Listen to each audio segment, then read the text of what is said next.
ક્યાંય પીઠિકા એ માત્ર ને માત્ર સમર્પિત રીતે પવિત્ર હોવી જોઈએ.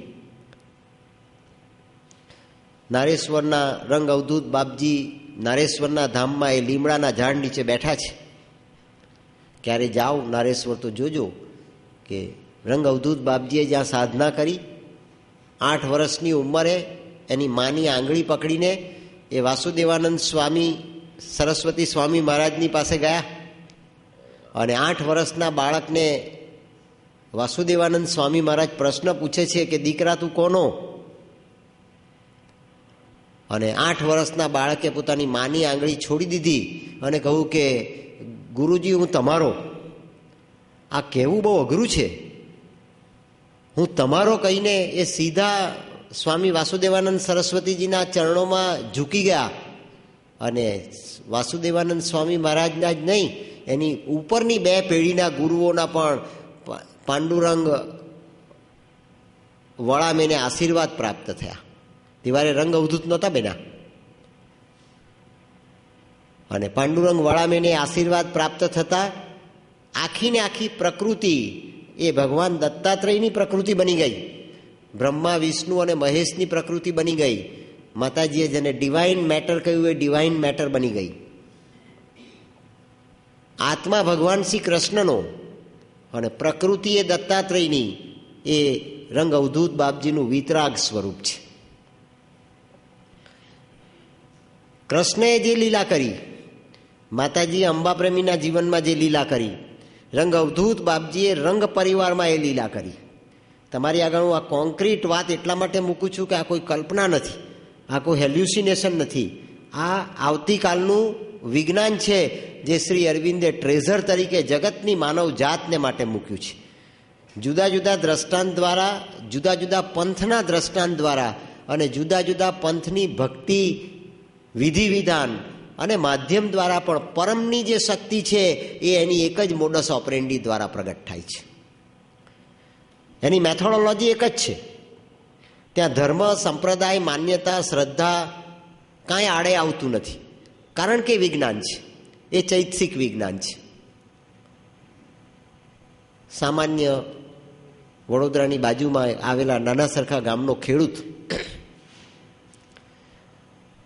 તેણે બાપજીને પ્રાર્થના કરી, પોતે રહેતા હતા તે ગામમાંથી, કે બાપજી દીકરીના લગ્ન કરવાના છે. નરસિંહ મહેતાએ કુંવરબાઈનું મામેરું કરવાનું હતું અને જે સમસ્યાનો સામનો કર્યો હશે એ સમસ્યાનો સામનો વડોદરાની બાજુમાં રહેલા નાના સરખા ગામના ખેડૂતે કર્યો. દીકરીના લગ્ન કરવાના છે અને પૈસા તો છે નહીં. પોતાની જાત આ અખાત્રીજથી આવતી અખાત્રીજ સુધી ગીરે મૂકીને કોઈ સાહુકારની પાસેથી એ ખેડૂતે 1000 રૂપિયા ઉછીના લીધા એડવાન્સમાં. મારે તારે ત્યાં ચાકરી કરવાની 1 વર્ષ સુધી, આ અખાત્રીજથી આવતી અખાત્રીજ સુધી તારા ખેતરમાં મજૂરી કરવાની, કામ કરવાનું, અને 1000 રૂપિયા લીધા. એક પણ ગુરુવાર એવો જાય નહીં આ ખેડૂતના જીવનમાં, ધૂળા ભગત એનું નામ, એક પણ ગુરુવાર એવો જાય નહીં જે દિવસે બાપજીના ભજન કરવાને માટે ક્યાંય ને ક્યાંય કોઈ ને કોઈ ભજન મંડળીમાં ન જાય. અને માટે સમાજમાં ધૂળા ભગત તરીકે એની પ્રતિષ્ઠા, પૈસા નહીં મળે. સાહુકારને ત્યાં 1 વર્ષનો પટો લખી આપીને 1000 રૂપિયા લઈને માંડવીની પાસે, માંડવીના દરવાજાની પાસે પૈસા લઈને ધૂળા ભગત લગ્નની ખરીદી કરવા માટે નીકળ્યા.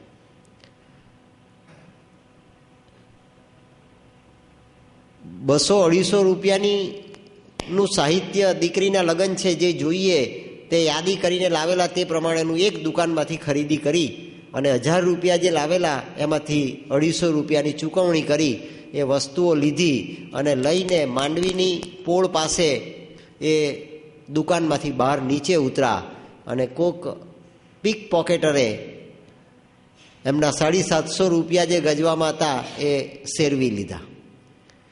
નીચે ઉતરીને બીજી દુકાન પર ગયા. ખરીદી બાકી હતી. દીકરીના લગ્ન 250 રૂપિયામાં થાય નહીં. સમય ભલે સોંગવારીનો તે જમાનો હતો, પણ ખરીદી કરવા માટે બીજી વસ્તુઓ ખરીદી બીજી દુકાનેથી. એ જ માંડવી અને લહેરીપુરાની વચ્ચેનું આ માર્કેટ અને તે જ ફૂટપાથ. પૈસા ચૂકવતી વખતે ગજવામાં હાથ નાખ્યો તો પૈસા મળે નહીં. અરે રે, 750 રૂપિયા બાકી હતા, 250 જ રૂપિયા ચૂકવા ક્યાં જતા રહ્યા? ખૂબ વિક્ષિપ્ત થઈ ગયા. ખરીદેલો માલ પાછો આપી દીધો અને બેસી ગયા ફૂટપાથ ઉપર. માથા પર હાથ મૂકીને આ ધોળા ભગત રડે છે. આ જ માંડવીના ને લહેરીપુરાના રોડની ફૂટપાથની ઉપર ધોળા ભગત બેઠા છે અને રડે છે. રડતા રડતા એણે બાપજીને પ્રાર્થના કરી કે બાપજી, તું ગરીબ નવાઝ, મારો અવાજ તારા સુધી પહોંચતો નથી. હજુ કઈ પ્રાર્થના મારે કરવાની બાકી છે? રંગ અવધૂત બાપજી નારેશ્વરમાં લીમડાના ઝાડ નીચે બેઠેલા. બાપજીએ અવાજ સાંભળો અને એક સાધુના વેશે ધૂળા ભગતની સામે માંડવીના પાસેના ફૂટપાથ પર પ્રગટ થયા. ફૂટપાથ પર આવીને ધૂળા ભગતને કહે છે સાધુ, અરે ભગત, તું ભગત થઈને રડે છે? સાધુ જાણતો નથી કે આ કોણ બેઠેલું છે અને તે જાણતો નથી કે સાધુ કોણ છે. આ તો અંતર્યામી પુરુષ છે. અરે ભગત, તું ભગત થઈને રડે છે? શું કરું બાપજી, સિવાય મારે પ્રાર્થના કરવાનો કોઈ બીજો આરો નથી. 1 વર્ષ સુધી તો મારે મજૂરી કરવી પડશે અને હવે મજૂરી કરવી પડે તેનો પણ વાંધો નહીં, પણ મારી દીકરીના લગ્ન 1 વર્ષ મોડા થશે અને આવતા વર્ષે પાછા બીજા 1000 રૂપિયા ઉછીના લાવીશ ત્યારે મારે દીકરીને પરણાવવાને માટેનો દિવસ આવશે. આ ક્રાઇસિસ ઓફ કોન્શિયસનેસ. સાધુએ કહ્યું કે ભગત, ચાલ મારી સાથે. તરુણોપાય, જે હાથમાં આવ્યું તે લઈને ચાલવાનું. જ્યોતિષી મળી જાય રસ્તે કોઈ પોપટવાળો તો તે પણ આપણે પૂછવા બેસી જઈએ કે ભાઈ બતાવ નહીં કે કયા ગ્રહ આડા ઉતરા. આ તો સાધુ છે. ધૂળા ભગત ઊભા થઈને એની સાથે ગયા. ભગત, સ્વસ્થ થઈ જા, ચાલ આ સામેની હોટલમાં, બાજુમાં કોઈ બીજી હોટલ હશે ત્યાં લઈ ગયા, તું ચા પી એટલે તું સ્વસ્થ થાય. રડવાનું માંડી વાળ. અને ધૂળા ભગતે સાધુએ પીવડાવેલી ચા પીધી અને ચા પીને હજુ તો કપ મૂકે છે ત્યાં હોટલમાં જ ધૂળા ભગતની હાજરીમાં પેલા સાધુએ એક ભાઈને બોલાવ્યો કે અહીંયા. અજાણ્યો માણસ, એ ન તો સાધુથી પરિચિત છે, ન સાધુ એનાથી પરિચિત છે. ધૂળા ભગત કોઈથી પરિચિત નથી. અને સાધુએ કહ્યું કે પેલા 750 રૂપિયા ભગતને આપી દે. અને સાધુએ ની હાજરીમાં પેલા ભાઈએ 750 રૂપિયા ધૂળા ભગતને આપી દીધા. ધૂળા ભગતના 750 રૂપિયા મળી ગયા અને ધૂળા ભગતે એની દીકરીના લગ્ન નિયત મુહૂર્તે કરી દીધા. નરસિંહ મહેતાની હુંડી સ્વીકારેલી, એને તો આપણે દંતકથા કહીએ. આ કઈ કથા? રંગલીલામૃતમાં પોરના ગોવિંદ કાકાએ આ બધા વૃત્તાંત સુપેરે પ્રગટ કર્યા છે. આપણા હાથમેતનું આ દ્રષ્ટાંત છે, પણ આ અવસ્થા એ પિલગ્રીમની અવસ્થા છે. પ્રાર્થના પિલગ્રીમથી થઈ શકે. ત્યારે ઊંચાઈનો સ્વામી નીચે ઉતરે. ઊંચા શિખર પર રહેલો ભગવાન એ માનવ બનીને ફૂટપાથ પર પગલાં માંડે.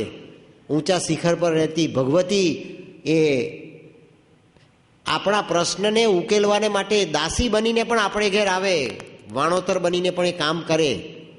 આ પરમાત્માની કૃપા છે, પણ એ પિલગ્રીમની અવસ્થા છે. એને માટે કાંઈ કોઈ બીજી વેશભૂષા પરિધાન કરવાની જરૂર નથી. આ ઇન્ટેન્સિટી જોઈએ આપણામાં, એ વર્જિનિટી પેદા થવી જોઈએ.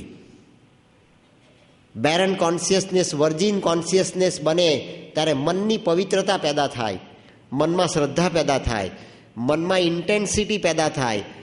અનસેટિસ્ફાઈંગ ગોડ હેડનો આપણને જીવતા જીવતા અનુભવ થાય. ધૂળા ભગતની હુંડી રંગ અવધૂત બાપજીએ સ્વીકારી. અને ધૂળા ભગત જ્યારે નારેશ્વર ગયા લગ્નની કંકોત્રી આપવાને માટે રંગ અવધૂત બાપજીને, ત્યારે બાપજીએ ધૂળા ભગતને કહ્યું કે ભગત, ભજન કરે પણ લગ્નને માટે જ્યારે બજારમાં ખરીદી કરવા જાય ત્યારે લોકોના દેખતા પૈસા બહાર કઢાય નહીં. આપણે પૈસા જાળવવા જોઈએ. તારે ધૂળા ભગતને ખ્યાલ આવ્યો કે આ સાધુ એ સાધુ નહોતો, પણ બાપજી પોતે હતા. એ ધૂળા ભગત આજે અયાજ છે અને બાપજી પણ અયાજ છે. ધૂળા ભગત અયાજ છે, તમે ધૂળા ભગતને મળીને પૂછી શકો. અને બાપજી પણ અયાજ છે, અહીંયા માતાજી પણ અયાજ છે ને શ્રી અરવિંદ પણ અયાજ છે. એનું પ્રત્યક્ષ ઉદાહરણ તમારી આગળ મૂકવું એટલે ટ્રાવેલર અને પિલગ્રીમની વચ્ચેની જે લાઇન ઓફ ડિમાર્કેશન છે આપણને સમજાઈ જાય. જેણે બાપજીનું આ રંગ લીલામૃત લખ્યું એ ગોવિંદ કાકાના સુપુત્ર સંજયભાઈની એક જગ્યાએ કથા ચાલતી હતી રંગ લીલામૃતની. આ જ રંગ લીલામૃતની પોતાના પિતાજીના રચેલા આ ગ્રંથની સંજયભાઈ કથા કરતા હતા. સારા કથાકાર છે, પવિત્ર વાણી છે, સમર્પિત જીવન છે અને માતા પિતાનો આ અપ્રતિમ વારસો છે. અને નારેશ્વરથી મને એક ભાઈ બાપજીના પરિવારના તે તેડી ગયા કે સાહેબ ચાલો સંજયભાઈનો આગ્રહ છે કે એમની કથામાં તમે અડધો કલાક પર ચાલો. નારેશ્વરથી સંજયભાઈની કથામાં ગયા. સંજયભાઈ કહે કે સાહેબ 5 મિનિટ બી આશીર્વાદ આપો, તમે 5 મિનિટ પણ કંઈક આશીર્વાદ આપો. સ્વાભાવિક છે, એમને એમ થાય કે મારા જેવા વ્યક્તિ ત્યાં ગયા છે તો કંઈક તમે 5 મિનિટ બોલો તો તાના સમાજને માટે બી એમ કે, અને પોતાને પણ એવી મારા પ્રત્યેની એની ભાવનાને આત્મીયતા. અને મેં ત્યાં કાંઈ પણ જાણ્યા મૂક્યા વગર ઓડિયન્સમાં કોણ છે, કેવા માણસ છે, કોણ બેઠું છે એની કંઈ પણ સરાહના કર્યા વગર મેં બાપજીની લીલાનું વર્ણન કરતા આ જ ધૂળા ભગતનું દ્રષ્ટાંત આપ્યું. અને ધૂળા ભગતની વાત પૂરી કરી ત્યાં મારા પગ પાસેથી ધૂળા ભગત ઊભા થયા અને કહે કે સાહેબ હું જ ધૂળા ભગત, આ રંગ અવધૂત. આ ચમત્કાર નથી. નરસિંહ મહેતા રાગ કેદારો જેલમાં ગાય, પણ એની કન્ડિશન કે ના હું રાગ કેદારો ન ગાઈ શકું જ્યાં સુધી એ છૂટે નહીં ત્યાં સુધી મારે સાહુકારના પૈસા આપવાના છે. ભગવાનને ચિંતા થાય ને તે રાગ કેદારો છોડાવી લે અને એની પાવતી રા માંડલિકની જેલની અંદર નરસિંહ મહેતાને મળી જાય. અને પાવતી મળી ગયા પછી એ જ નરસિંહ મહેતા એ જેલની અંદર રાગ કેદારો ગાય અને દામોદર ભગવાનના દ્વાર ખુલી જાય અને એનો હાર ભગવાન આવીને નરસિંહ મહેતાના ગળામાં પહેરાવી જાય. આ પિલગ્રીમની અવસ્થા. સિંહાસન પર બેઠેલો સ્વામી એ પોતાના દરવાજા પોતે ખોલે અને સામાન્ય માણસ, ખોટું કરનાર માણસ, રા માંડલિકે ખોટું કરીને નરસિંહ મહેતાને જેલમાં પૂરેલા, પણ એની એ મનોવાંછનાને પૂરી કરવાને માટે પણ પોતાના ભક્તની રક્ષા કરવાને માટે, પોતાના ભક્તની લાજ બચાવવાને માટે, પોતાના ભક્તની ઇજ્જત બચાવીને જીવનની અંદર, જગતની અંદર અને સંસારની અંદર આધ્યાત્મિકતા અને સાત્વિકતાને સપ્રમાણ પ્રતીતિજનક રીતે પુરવાર કરવાને માટે ભગવાન લીલા કરે છે. એનું નામ કૃપા. અને એણે એ લીલા કરી અને દામોદર ભગવાનનો હાર નરસિંહ મહેતાના ગળામાં પહેરાવાયો. આ બધી જ ઘટના તમારા ને મારા જીવનમાં પણ બની શકે, આપણી ચેતના જો આ વર્જિનિટીને પામે તો. અને વર્જિનિટીને પામવાને માટે આપણે આ યાત્રા કરવી પડે, જે યાત્રા રાજા અશ્વપતિ કરે છે. મેં તમારી આગળ આ દ્રષ્ટાંત એટલા માટે મૂક્યા કે શ્રી અરવિંદનું આ વિઝન, શ્રી અરવિંદની આ યાત્રા એ યુનિવર્સલ સાયન્સ છે, વૈશ્વિક વિજ્ઞાન છે. જગતના અનેક દર્શનના ગ્રંથોમાં જેનું પ્રતિપાદન કરવામાં આવ્યું છે એ બધી ક્લ્યુ શ્રી અરવિંદના રાજા અશ્વપતિની આ સાધનાના પરિમાણની અંદર સ્થિર થઈ જાય છે.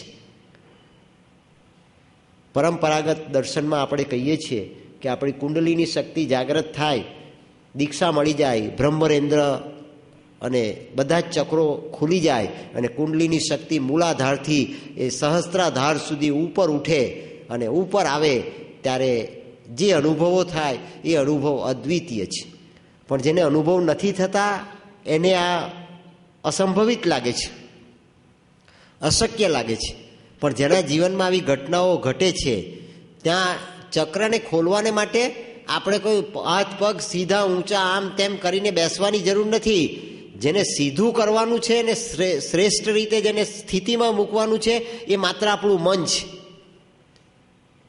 આપણા મનને જો આપણે ચોક્કસ અવસ્થાને સ્થિતિ આપીએ તો કુંડલીની શક્તિ પણ જાગૃત થાય, બધા ચક્રો પણ ખુલી જાય. શ્રી અરવિંદનો યોગ ઓફ એસેન્ટ એ પણ આપણા જીવનમાં જીવાતો થઈ જાય. આપણને પેસેન્જર, ટ્રાવેલર અને પિલગ્રીમની અવસ્થા પણ સ્વયંભૂ પ્રાપ્ત થતી થાય અને આપણી ગતિ એ ચોક્કસ પરમાત્માની દિશામાં અવિરત રીતે વહેતી થઈ જાય. એવું વિજ્ઞાન શ્રી અરવિંદે રાજા અશ્વપતિના દર્શનમાં પ્રગટ કર્યું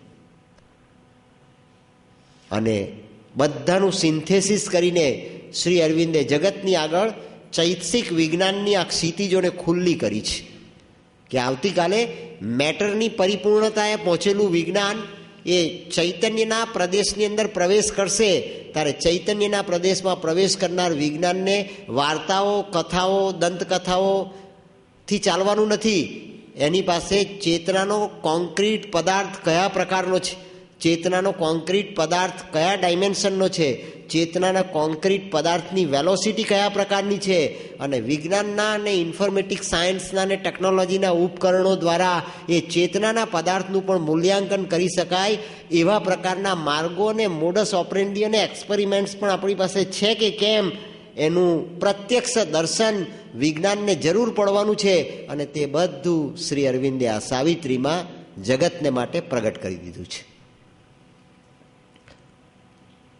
માટે સાવિત્રી એ આવતીકાલનો વેદ છે અને એ વેદમાં રાજા અશ્વપતિ આ અવસ્થાઓને પામે છે અને એ અવસ્થા પામતા પામતા રાજાએ જે જીવનને અનુભવ્યું, જે ચેતનાની ઊંચાઈને આંબવાને માટે શ્રી અરવિંદે સ્ટેજનું નામ આપ્યું સાયકિક અવેકનિંગ.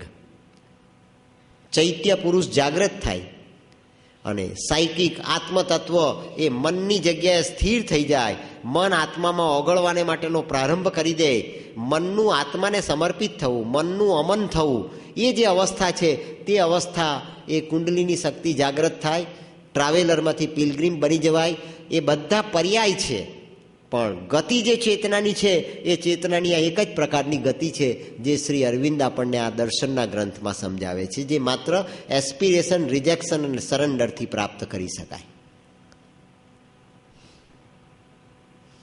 આ વાત એટલા માટે મેં તમારી આગળ મૂકી કે રાજા અશ્વપતિનો યોગ એ આપણને અતિશય દુર્બોધ લાગે પણ શ્રી અરવિંદનો પોતાનો યોગ છે. આ શ્રી અરવિંદના સ્વાનુભવની યાત્રા છે, એમના જીવનમાં બનેલી આ બધી જ ઘટનાઓની યાત્રા છે. મેં ગઈકાલે કેડી શેઠનાની વાત કરી આપની આગળ. શેઠના સાહેબને માતાજીએ અતિ મનસના અવતરણના એધાણ દાદર એક્સપ્રેસમાં આપ્યા, ફર્સ્ટ ક્લાસના કમ્પાર્ટમેન્ટમાં. એની એણે પ્રાર્થના સાંભળી અને એ પ્રાર્થનાનો એણે જવાબ આપ્યો. તો પ્રાર્થના જગદંબા કોની સાંભળે? તો કે પિલગ્રીમની સાંભળે, એનાલિટિકલ માઇન્ડની ન સંભળાય. મન જ્યારે અમન બની જાય ત્યારે આત્મતત્વ જે પુકાર કરે એ આત્મતત્વની પુકારનો પરમાત્મા જવાબ આપે. જગત અને જીવન પરમાત્માએ આ ગતિ પ્રગટ કરવાને માટે નિર્માણ કરેલો એક સર્વશ્રેષ્ઠ ચૈતસિક પ્રયોગ છે, દિવ્ય પ્રયોગ છે, ડિવાઇન એક્સપેરિમેન્ટ છે. અને તે વાત સમજાવતા શ્રી અરવિંદે લખ્યું સાવિત્રીમાં કે ભગવાને જગત શા માટે બનાવ્યું, આ માનવ શા માટે બનાવ્યો, બહુશ્યામની આ સૃષ્ટિ શા માટે બનાવી? To evoke the person in the impersonal void that the eyes of the timeless might look out from time. It is for this he left his white infinity and laid on the spirit the burden of the flesh, that the Godhead seed might flower in the mindless space. That the Godhead seed might flower, might લખ્યું છે, બધામાં નથી બનતું પણ જેની અવસ્થા પિલગ્રીમની છે એનામાં 100% બને. That the Godhead seed might flower in the mindless space. તો માઇન્ડનું માઇન્ડલેસ સ્પેસમાં રૂપાંતર થવું એ પેસેન્જરમાંથી ટ્રાવેલર અને ટ્રાવેલરમાંથી વોયેજરની અવસ્થા છે. શબ્દો પ્રતિકાત્મક છે પણ આ ચેતનાની ગતિ છે અને તે શ્રી અરવિંદે પરંપરાગત રીતે પણ આ સાવિત્રીના ગ્રંથમાં પ્રબોધી છે કે જેથી ભારતના દર્શનને પામનાર, જીવનાર, સમજનાર, એનું અનુશીલન કરનાર આવતીકાલના આપણી નવી જનરેશનના જે વૈજ્ઞાનિકો હશે, સાયન્ટિસ્ટો હશે, મહામાનવો હશે, મહાપુરુષો હશે, યોગીઓ હશે, સાહિત્યકારો હશે, કવિઓ હશે, મર્મજ્ઞો હશે, તત્વચિંતકો હશે, માનવ કરતાં મૂઠ ઉચેરા માનવી હશે, એ બધાને પરંપરાગત ભારતનો વારસો આ અધ્યાત્મનો અને આવતીકાલના આ લાઈફ ડિવાઇનના વિજ્ઞાનનું શિખર, એ બંનેની વચ્ચે સમન્વય કરવાને માટે પોતાના જીવનની શ્રેષ્ઠ પરિપાટી પ્રાપ્ત થઈ જશે. એટલા માટે પરંપરાગત વાત પણ શ્રી અરવિંદે લખી, he owned the house of undivided time. Undivided time, divided time એટલે આયુષ્યનો વખત. આપણા 90 વર્ષ 80 વર્ષના આયુષ્યનો સમય એ ડિવાઇડેડ ટાઈમ, અને અનડિવાઇડેડ ટાઈમ એટલે શાશ્વત સમય. બેલ્જિયમના વૈજ્ઞાનિક છે જેને 77ની સાલમાં નોબેલ પારિતોષિક આપવામાં આવ્યું, પ્રાગાજીન કરીને. વિધર્મી વૈજ્ઞાનિક છે, નાસ્તિક વૈજ્ઞાનિક છે. ઈશ્વરમાં, ભગવાનમાં, ધર્મમાં, સંપ્રદાયમાં, આધ્યાત્મમાં એ માનતો નથી. 1+1 = 2 એ જ જેનું જીવન છે. એ વૈજ્ઞાનિકે 3 સદીના વિજ્ઞાનની ગતિની ઉપર પોતાની થીસીસ લખી. 18મી સદી, 19મી સદી અને 20મી સદી, અને 18, 19 અને 20 સદીના વિજ્ઞાનની ઉપર એણે પોતાની થીસીસ લખી. અને થીસીસની પરિપૂર્ણતાએ બેલ્જિયમનો આ સાયન્ટિસ્ટ, જેને 77માં નોબેલ પારિતોષિક આપવામાં આવ્યું, તે લખે છે, I am constantly in search of a junction where time passing and time arrested can successfully meet. હું એવા જંક્શનની શોધ કરું છું કે જ્યાં ટાઈમ એરેસ્ટેડ અને time passing can successfully meet. આ અનડિવાઇડેડ ટાઈમ છે, અને અનડિવાઇડેડ ટાઈમની શોધ હું ડિવાઇડેડ ટાઈમમાં કરું છું. મારી પાસે તો મુઠ્ઠીમાં સમાય એવો સમય છે, અને મુઠ્ઠીમાં સમાય એવા સમયની અંદર મારે ભગવાનના સમયને આત્મસાત કરવો છે. મારે પરમાત્માના કાળને, જે મહાકાળ છે, એ મહાકાળને જીવવો છે. ગીતાજીમાં કાલોસ્મી કહ્યું, એને મારે કેપ્ચર કરવો છે, એને મારે પકડવો છે. પાત્ર ભરે મારું નાનું. મેં ડોંગરેજી મહારાજની વાત કરી કાલે. મનની સ્થિતિજો તો ખૂબ નાની છે, ભગવાન તું સૂક્ષ્મ થઈ જા. તો ટાઈમ તો શાશ્વત છે, પણ ભગવાન તે મને જો આટલું આયુષ્ય આપ્યું છે અને ખરેખર તું મને આ પ્રસાદ આપવા માગે છે, તો તું મારા ડિવાઇડેડ ટાઈમની અંદર પણ તું અનડિવાઇડેડ ટાઈમ બની જા, એક ઇટર્નિટીની મોમેન્ટ બની જા મારા જીવનની અંદર. એવી મારી પ્રાર્થના છે. પણ એ પ્રાર્થના કોણ કરે? તો કે Godhead seed might flower in the mindless space. જેના માઇન્ડલેસ સ્પેસની અંદર આ ગોડ હેડ સીડ ઉગવાને માટેનો પ્રયાસ કરતું હોય. આત્મતત્વ, ચૈતસિક એન્ટિટી, આપણો સાયકિક, એ જીવનના ફોરફ્રન્ટ પર ક્યારે આવે? તે કે ત્યારે જ આવે જ્યારે માઇન્ડલેસ સ્પેસ બની જાય, મન અમન બની જાય. ત્યારે આપણને ડિવાઇડેડ ટાઈમ અને અનડિવાઇડેડ ટાઈમમાં પેલો પ્રાગાજીન શોધે છે એવા જંક્શનની અનુભૂતિ થાય. ડિવાઇડેડ ટાઈમ પણ છે અને અનડિવાઇડેડ ટાઈમ પણ છે. ટાઈમ એરેસ્ટેડ પણ છે અને ટાઈમ પાસિંગ પણ છે. પણ એનું જે જંક્શન છે, એ જંક્શન બંનેની વચ્ચે સ્થિર છે. એ સ્થિર જંક્શનમાં આપણને તે પ્રાપ્તિ થાય. He on the house of undivided life. રાજા અશ્વપતિએ અનુભવ્યું કે મારો આ પિંડ પંચમહાભૂતનો એ અનડિવાઇડેડ ટાઈમનું સેન્ટર છે. મને આ સમય આત્મસાત થાય છે, એમ રાજા અશ્વપતિ અનુભવે છે. ઓન શબ્દ લખ્યો. હું એનો માલિક છું. આ સમયનો હું માલિક છું. મારા જીવનના કાળનો હું માલિક છું. ત્યાં સમયના જો આપણે માલિક બની ગયા તો એનો અર્થ કે મૃત્યુના માલિક બન્યા. સમયના આપણે માલિક બની ગયા અને સ્વામી બની ગયા તો મૃત્યુ આપણને અધીન થઈ જાય. હરિઓમ આશ્રમના મોટાએ મૃત્યુને સ્વૈચ્છિક બનાવ્યું. આ જ રંગ અવધૂત બાપજીએ નરેશ્વરના સંત, તેમણે મૃત્યુને સ્વૈચ્છિક બનાવ્યું. ચંપક દાદાજીને ઉમરા પર શ્રી અરવિંદે કહ્યું કે હું મારો દેહ છોડવાનો છું, એમણે મૃત્યુને સ્વૈચ્છિક બનાવ્યું. અને એ જે અનુભવ કરે તે આ વાત જગતને પ્રસાદ તરીકે આપી શકે. ભિખારીને કાંઈ આપી શકતો નથી. જે સર્વસ્વનો સ્વામી છે, સમષ્ટિનો સ્વામી છે, એ વરદાન આપી શકે. અને તે શ્રી અરવિંદ કહે છે, lifting the heavy curtain of the flash. આ પંચમહાભૂતની માટીને ઉપર ઉંચકી, જ્યાં કાળ ગતિ કરે છે, જ્યાં કાળ દેહનો કોળિયો કરે છે, જ્યાં કાળ દેહનો ભક્ષ કરે છે, જ્યાં બોડી એ ડીકમ્પોઝ થાય છે. શૈશવ જતું રહ્યું, યુવાની આવી, યુવાની ચાલી ગઈ, વૃદ્ધાવસ્થા આવી, અને વૃદ્ધાવસ્થા પણ ચાલી જવાની ને આવતીકાલે મૃત્યુ આપણા દરવાજે ટકોરો મારવાનું. એ કાળ આ દેહના પિંજરાને ભક્ષ કરે છે, પણ તેને પણ ઉપર ઉઠાવી શકે એવી તાકાત જો કોઈનામાં હોય તો એ સાયકિકમાં છે. અને એ સાયકિકને રાજા અશ્વપતિએ ઉપર ઉઠાવવાનો પ્રયાસ કર્યો. અને સાયકિક જ્યાં ઉપર ઉઠે છે તેની સાથે સાયકિકને ધારણ કરનારી પ્રકૃતિ પણ ઉપર ઉઠે છે. આ જે રહસ્ય છે એ રહસ્ય શ્રી અરવિંદે પ્રગટ કર્યું. Lifting the heavy curtain. આ હેવી કર્ટન છે. પ્રકૃતિ યારી નથી આપતી. તમે સાધના કરો તો સૌથી પહેલા વિદ્રોહ દેહમાંથી થાય છે. ઘૂંટણ દુખે, પગ દુખે, કમર દુખે, આ દુખે, તે દુખે. પછી વાઇટલ જોર કરે, આપણો પ્રાણ જોર કરે. ખાવાની, પીવાની, ભોગ ભોગવવાની, જીવન માણવાની અનેક પ્રકારની જાત જાતની ઈચ્છા, તૃષ્ણા બધી જાગૃત થઈ જાય ઓલ ઓફ અ સડન. આપણા દર્શનના ગ્રંથોમાં કહેવાયું કે રાક્ષસને તીર મારવામાં આવે અને રાક્ષસના શરીરમાંથી લોહીનું એક ટીપું પડે નીચે, તેમાંથી બીજા રાક્ષસ પેદા થાય. તેમાં આપણો પ્રાણ જ્યારે ઘવાય, આપણો વાઇટલ જ્યારે ઘવાય, ત્યારે વાઇટલના જે છાંટા ઉડે એમાંથી બીજી તૃષ્ણા અને ઈચ્છાઓ પેદા થાય. એક ગાડી આવી તો એકથી નહીં ચાલે, 5 જોઈએ. એક ટીવી આવ્યો તો નહીં ચાલે, 5 ટીવી જોઈએ. એક બંગલો આવ્યો તો નહીં ચાલે, 5 બંગલા જોઈએ. કેમ કે એક ટીપું નીચે પડે એમાંથી બીજા રાક્ષસો પેદા થાય. અને આ જે ગતિ છે એ ક્યારેય સમાપ્ત થાય જ નહીં. અને એની ઉપર મનની ગતિ, એ મનની વાંચના તો ક્યારેય પણ સમાપ્ત થાય નહીં. આપણો રામ ક્યારે રડતો જ નથી.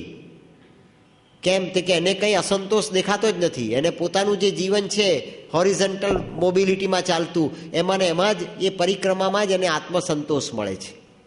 આ તો ઉપર ઉઠવાની યાત્રા છે, વર્ટિકલ મોબિલિટીની યાત્રા છે. માટે શ્રી અરવિંદે શબ્દ વાપર્યો લિફ્ટિંગ, રિમૂવિંગ નહીં, લિફ્ટિંગ. એને ઉપર ઉઠાવવું. એક શબ્દ ખૂબ માંત્રિક અને માર્મિક છે. Lifting the heavy curtain of the flash he stood upon. જુઓ, રાજા અશ્વપતિ, બહુ શબ્દ સ્પષ્ટ છે, વાત અઘરી છે પણ શબ્દ બિલકુલ સ્પષ્ટ છે. He stood upon a threshold, serpent watched. He stood upon the threshold, serpent watched. Shrimad ભાગવતજીમાં કથા છે. જમનાના ધરા પાસે કૃષ્ણ અને ગોવાળિયાઓ ગેડી દડાથી રમે છે. અને ગેડી દડાથી રમતા ગોવાળિયાઓની સાથે દડો જમનાના ધરામાં પડે છે. કાલિંદીના ધરામાં એ દડો પડ્યો. પાણી ઝેરી છે, કારણ કે એ ધરામાં કાળી નાગ છે. મન એ કાળી નાગનું સ્વરૂપ છે. આપણી ઇન્દ્રિયો, જ્ઞાનેન્દ્રિય, કર્મેન્દ્રિય અને 44 નાડી, જૈન દર્શન પ્રમાણે 22 સૂક્ષ્મ નાડી અને 22 સ્થૂળ નાડી, એ 44 નાડી એ કાળી નાગણ છે. અને એ કાળી નાગણ કોને સમર્પિત છે? તે કે કાળી નાગને સમર્પિત છે, મનને સમર્પિત છે. અને એને નાથવાને માટે પરમાત્મા લીલા કરે છે. that the Godhead seed might flower in the mindless space. એક ધરાને ચોખ્ખો કરવો હોય, ધરામાંથી માઇન્ડનું તત્વ દૂર કરી દેવું હોય, ધરામાંથી કાળી નાગના ઝેરના તત્વને દૂર કરી દેવું હોય તો ગંગોત્રીને પકડવી જોઈએ, ગંગોત્રીને સાફ કરવી જોઈએ, ગંગોત્રીને સ્વચ્છ કરવી જોઈએ. કાળી નાગને જ નાથવો જોઈએ તો કાલિંદીના ધરાને સ્વચ્છ અને શુદ્ધ કરી શકાય. મનને શુદ્ધ કરવું હોય તો મનનું મનસ તત્વ છે, ચંચળ તત્વ છે, વિકૃતિઓનું તત્વ છે, કોન્સન્ટ્રેશન નથી કરી શકતું એવું ડીકોન્સન્ટ્રેશન છે, એટેચમેન્ટ વાળું તત્વ છે, આસક્તિ વાળું છે, અજ્ઞાન વાળું છે, કન્ડિશનિંગ વાળું છે, પ્રત્યાઘાત વાળું છે. એ બધી અશુદ્ધિઓને દૂર કરવી પડે અને તો જ મનને અમનની અવસ્થા પ્રાપ્ત થાય. ઈરાદાપૂર્વક ભગવાન કૃષ્ણએ ગેડીથી દડાને ઉછાળ્યો અને ઉછળેલો દડો એ કાલિંદીના ધરામાં પડ્યો. ધરામાં પડેલો દડો લેવાને માટે ભગવાન કૃષ્ણએ કદમના ઝાડ ઉપરથી ભૂસકો માર્યો કાલિંદીના ધરામાં. અને નરસિંહ મહેતાએ પ્રભાત્યું લખ્યું, ભજન નથી લખ્યું, એને પ્રભાત્યું કહેવાયું. જેના જીવનમાં પ્રભાત પ્રગટવાનું હોય તેના જીવનની અંદર જ આ ઘટના ઘટે. જેના જીવનમાં ઉષાનો ઉદય થવાનો હોય તેને જ આ અવસર પ્રાપ્ત થાય. અને જેના જીવનમાં ઉષાનું પ્રાગટ્ય થવાનું હોય તેનો જ બાલ મુકુંદ જાગ્રત થઈને લીલા કરે અને તેનો જ બાલ મુકુંદ કાળી નાગ એવા મનની ઉપર સવાર થઈ જાય અને મનની ઉપર સવાર થાય તો નરસિંહ મહેતાએ એ પોતાના ભજનની અંદર, પોતાના પ્રભાતિયાની અંદર જે વાત લખી એ વાત શ્રી અરવિંદે સાવિત્રીમાં લખી, નરસિંહ મહેતાને જાણ્યા વગર. શ્રી અરવિંદે નરસિંહ મહેતાનું આ પ્રભાતિયું વાંચ્યું નથી, કદાચ સાંભળવું હોય અહીંયા બરોડાના નિવાસ દરમિયાન કોકના મોડે તો બને. પણ શ્રી અરવિંદે લખ્યું, એન્ડ પિયર્ડ ઇન્ટુ ગ્લીમિંગ એન્ડલેસ કોરિડોર્સ. કાલિંદીના ધરાની અંદર કૂદ્યા ભગવાન શ્રી કૃષ્ણ, બાલ મુકુંદ. બાલકૃષ્ણ જ હતા ને, યોગેશ્વર નહોતા. ગીતાનો ગાનાર કૃષ્ણ નહોતો. આ નાનું સ્વરૂપ છે બાલ મુકુંદનું, એ સાયકિક. મીરાબાઈએ ગાયું, જૂનું તો થયું રે દેવળ, જૂનું તો થયું, મારો હંસલો નાનો ને દેવળ જૂનું તો થયું. મારો હંસલો નાનો છે ને આ દેવળ જૂનું થઈ ગયું. તો આપણા પિંજરામાં જે નાનો હંસલો છે એ બાલ